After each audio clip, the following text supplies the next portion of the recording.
Good morning दोस्तों। आज अपन मूल अधिकारों के अंतर्गत अंतिम मूल अधिकार संवैधानिक उपचारों के अधिकार के बारे में अध्ययन करेंगे। संवैधानिक उपचारों के अधिकार।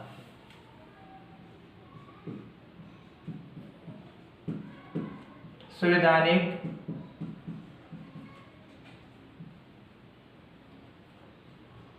उपचारों का अधिकार।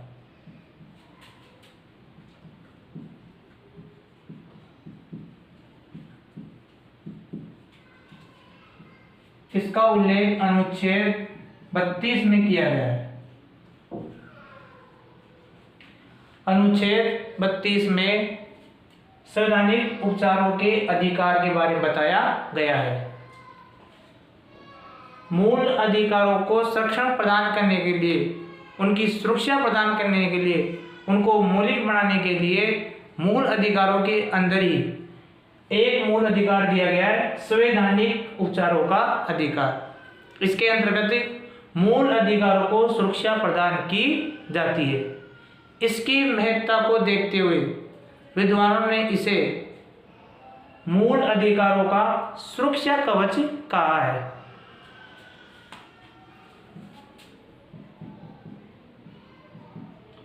मूल अधिकारों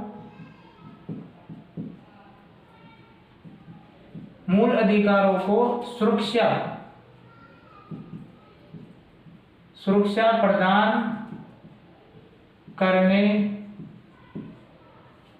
के कारण इसे मूल अधिकारों का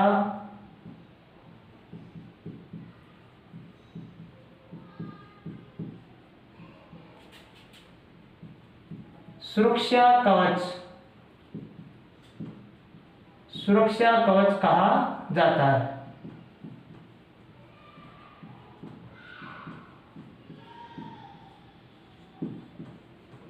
क्वेश्चन नंबर पुट हो गया। मूल अधिकारों का सुरक्षा कवच किसे कहते हैं? संवैधानिक उपचारों के अधिकार को। या ये पूछे कि मूल अधिकारों का सुरक्षा कवच किस अनुच्छेद को कहते हैं? अनुच्छेद 32 को। डॉक्टर भीमराव अंबेडकर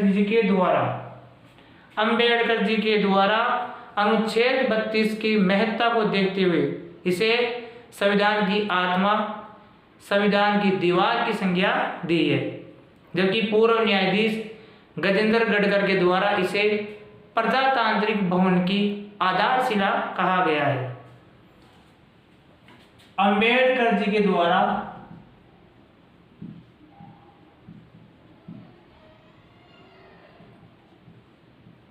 इसे संविधान की आत्मा,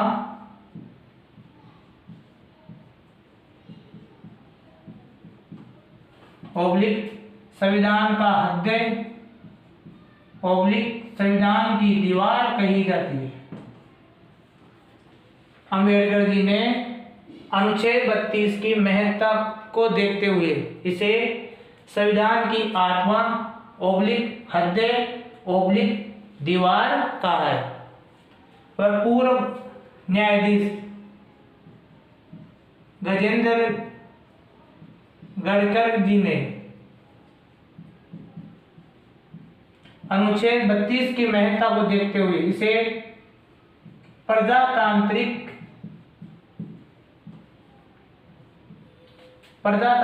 भवन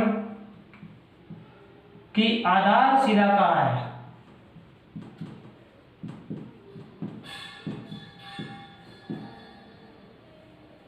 क्वेश्चन नंबर 4 हो गया। भीमराव अंबेडकर जी ने अनुच्छेद 32 को किसकी संज्ञा दी है? संविधान की आत्मा व संविधान का हृदय या दीवार। क्वेश्चन नंबर 2 हो गया। अनुच्छेद 32 प्रजातांत्रिक भवन की आधारशिला है। यह कथन किसका है? गजेंद्र गडकर जी का।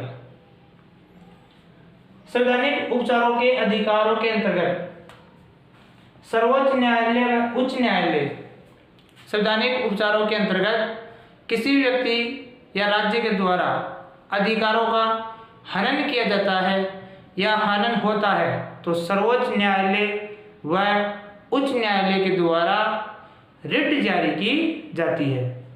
मूल अधिकारों से संबंधित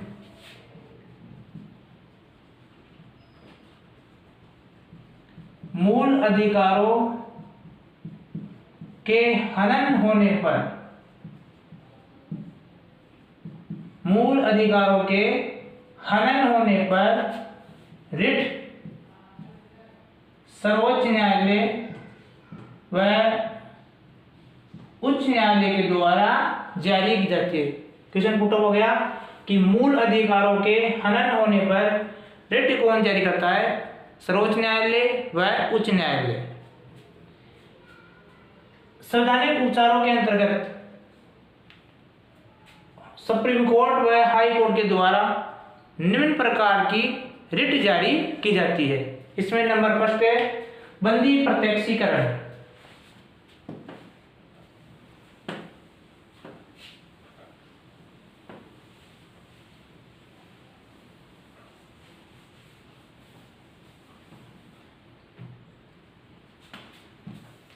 फर्स्ट रिट है अपनी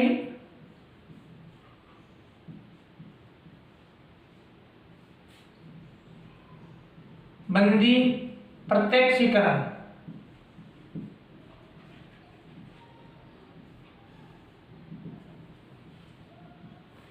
यह रिट सर्वोच्च न्यायालय के साथ साथ उच्च न्यायालय भी जारी कर सकती है।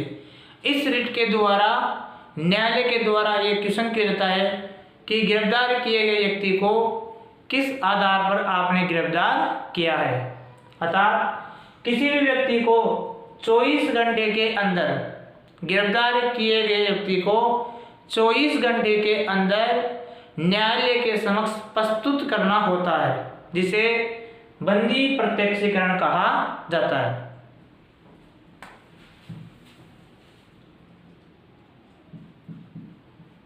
गिरफ्तार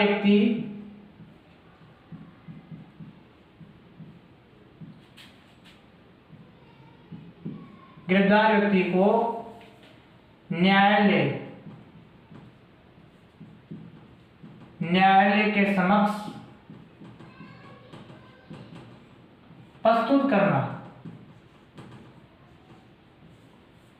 गिरफ्तार व्यक्ति को न्यायालय के समक्ष प्रस्तुत करना 24 घंटे के अंदर। गिरफ्तार किए गए व्यक्ति को 24 घंटे के अंदर न्यायालय के समक्ष प्रस्तुत करना आवश्यक है।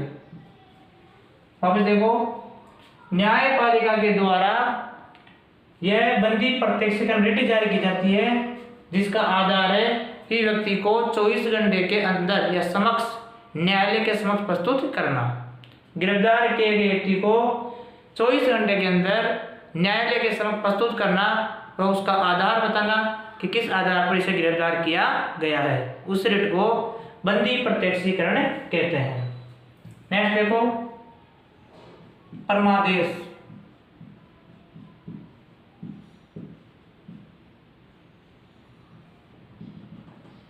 इस रिट के द्वारा न्यायालय के द्वारा किसी भी व्यक्ति को उसके कार्य के कर्तव्य के बारे में पूछ सकते हैं कि आप किस आधार पर यह कार्य या कर्तव्य कर रहे हैं, या सार्वजनिक पदाधिकारी चाहे केंद्र सरकार या राज्य सरकार हो, उसके सार्वजनिक पदाधिकारी से उससे संबंधित कर्तव्य के बारे में पूछ सकते हैं। सार्वजनिक पदाधिकारी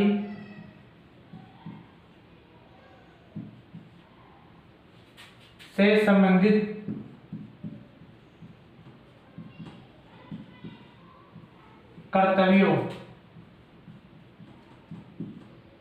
कर्तव्यों का पालन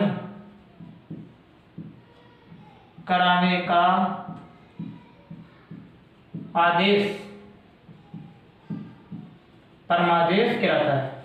सार्वजनिक पदाधिकारियों से संबंधित कर्तव्यों का पालन करवाने का आदेश क्या है? परमादेश है। नेक्स्ट तीसरी रिट है प्रतिषेध। इसका अर्थ होता है रोकना। सुप्रीम कोर्ट व हाई कोर्ट के द्वारा, सुप्रीम कोर्ट व हाई कोर्ट के द्वारा अपने से निम्न न्यायालयों को यह रिट जारी की जाती है। सुप्रीम कोर्ट व हाई कोर्ट के द्वारा अपने से निम्न न्यायालयों को यह रिट जारी की जाती है जब उसे यह लगे कि यह विषय वाद योग्य नहीं है, तब उस विषय पर यह रोक जारी करता है। प्रतिषेध यानी रोकना। सुप्रीम कोर्ट व हाई कोर्ट के द्वारा अधीनस्थ न्यायालय को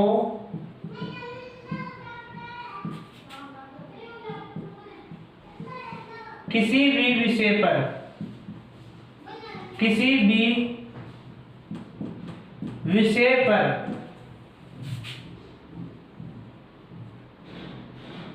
विचार विमर्श के लिए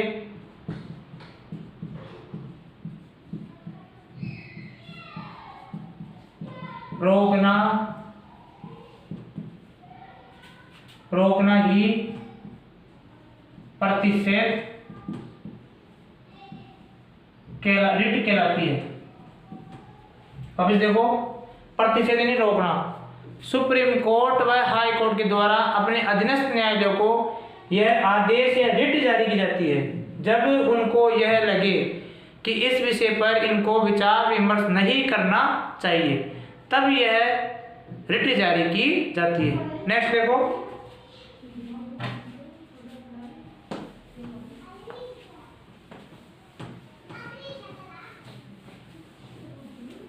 नेक्स्ट रिट है उत्प्रेषण।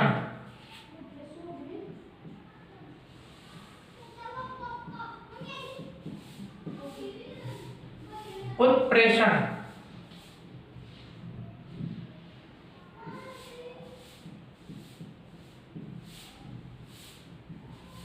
इसका अर्थ है ऊपर भेजना।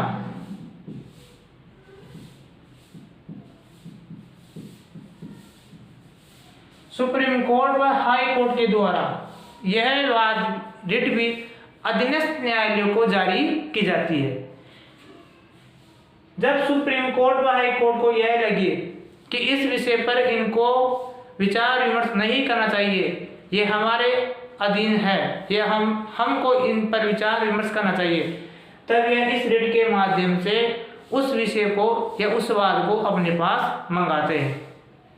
उत्प्रेषण सुप्रीम कोर्ट व हाई कोर्ट के द्वारा अधीनस्थ न्यायालय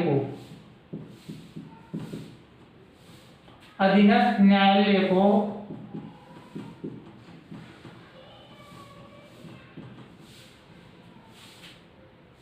किसी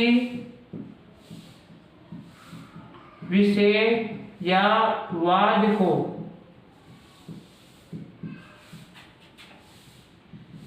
अपने पास मंगाने के लिए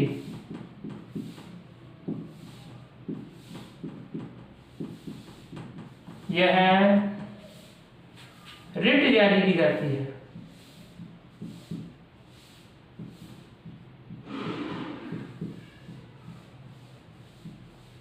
नेक्स्ट देखो, अधिकार परीक्षा।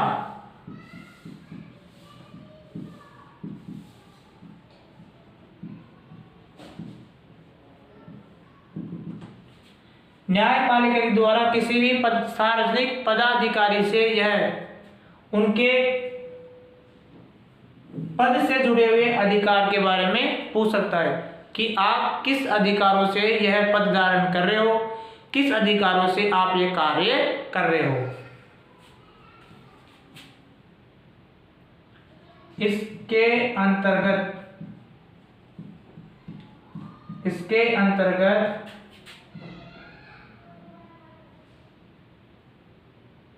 पद से संबंधित कार्य व पद के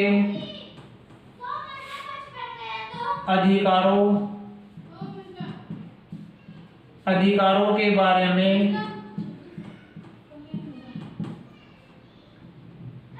पूछते हैं। न्यायपालिका के द्वारा किसी भी व्यक्ति या सार्वजनिक पदाधिकारी से उनके कर्तव्य या उनके कार्य के बारे में पूछ सकते हैं कि आप किस अधिकार से कार्य कर रहे हो, किस अधिकार से आप इस पद पर कार्यरत हो। ये थी अपनी कुल 5 रिटें। इन रिटों को जारी करने का अधिकार सुप्रीम कोर्ट को भी है और हाई कोर्ट को भी है। सर्वाधिक रिट कौन जारी करता है? क्वेश्चन अपना पुट होता है, सर्वाधिक रिटें कौन जारी करता है? सर्वाधिक रिटें हाई कोर्ट जारी करता है या उच्च न्यायालय।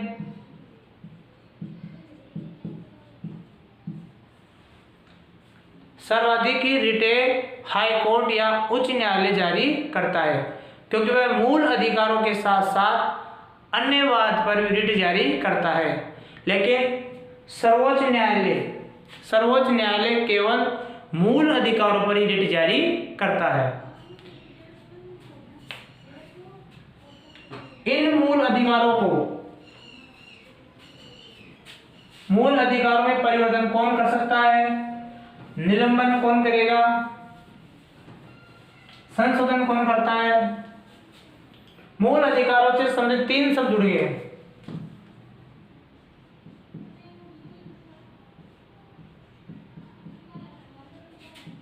मूल अधिकारों का निलंबन,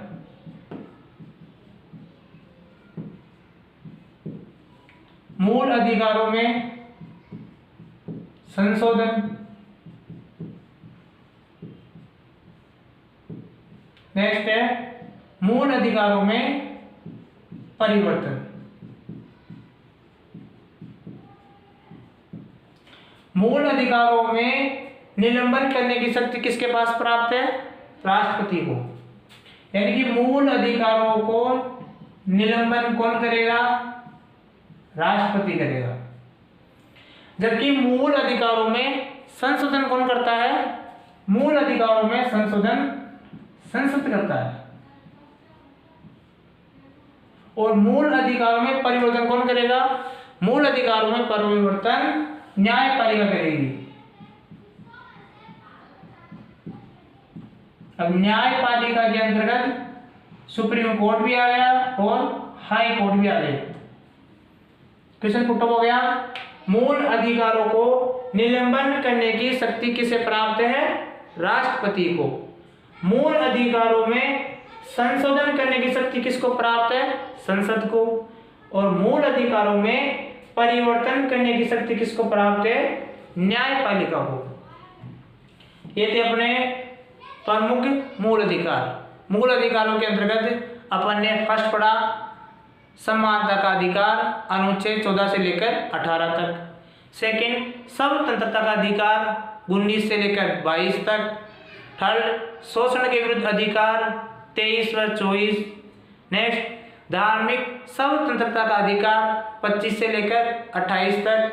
नेक्स्ट संस्कृति व शिक्षा का अधिकार अनुच्छेद 29 व 30।